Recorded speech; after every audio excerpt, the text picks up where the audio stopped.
last year you guys talked a lot about vocabulary strategies at one of your meetings, so this is just kind of a review, and we're gonna see how we can make it fit in music, art, and PE. But just kind of, I broke down different stages that kids kind of need to go through when learning new vocabulary words. And you can read that over in terms of learning vocabulary. So I wasn't sure if last year, I think you said that they had some Kagan activities going last year when you were practicing your vocabulary. So this will be a different set of Kagan activities to use with vocabulary, but basically stage 1 is when they're just thinking about the words and what they mean from their own background knowledge, their own like schema and prior knowledge on the subject.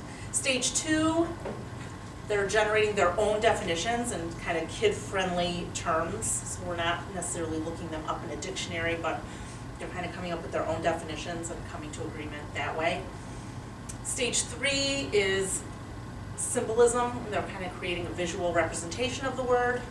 And in your cases, I thought maybe in PE anyway, taking a photograph of it. You had mentioned that you were videotaping some of their floor routines, things like that, creating a visual representation. We're not going to do that today.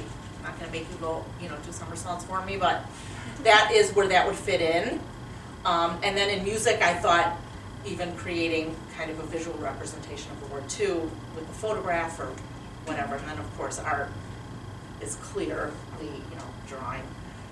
It might fit perfectly with that. So stage 4, they participate in activities to deepen understanding, and stage 5 is just reviewing, reinforcing, and remembering the terms through games and activities. So we're going to do a few of these today, not all of them. I have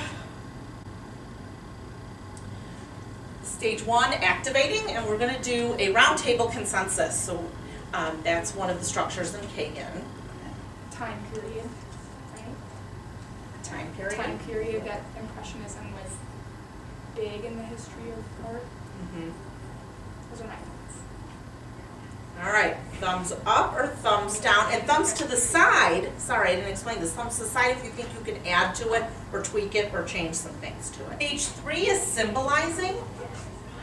And I'm going to go ahead and give you the Draw and Tell journal. The teacher would normally assign a different word to each team in the class. I'm going to give you guys the word impressionism. This should be good. I'm going to give you guys the term impressionism. And you're going to individually draw a picture and write about your picture on your journal page. So there's a spot for the word or term at the top of the paper. Teammates for help and suggestions because you're working together as a team. So if someone is having a hard time, you can ask them for help and suggestions too. Who is the structure that you would use for this? Stand with your own journal and a copy of your vocab log. You stand up, hand up, hair up. Do you guys do that already? That structure? Okay. And so you would stand up, let's just get up. You would find a partner in the room, walk around with your hand up and kind of pair up. Hi.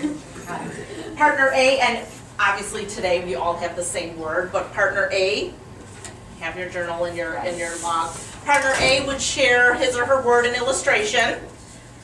Okay. While partner B records the illustration on the bottom part? on their log in column 4. So my impression is I get it first. Quick brush strokes, who makes content, happy, relaxed, and self-confident.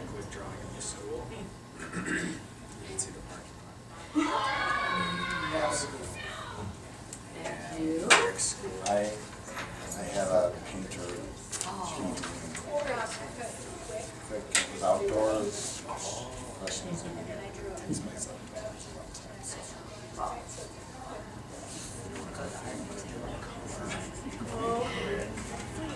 So that I know Mr. Farms out Thank you. And then you would walk around with your hand in the air and find a new partner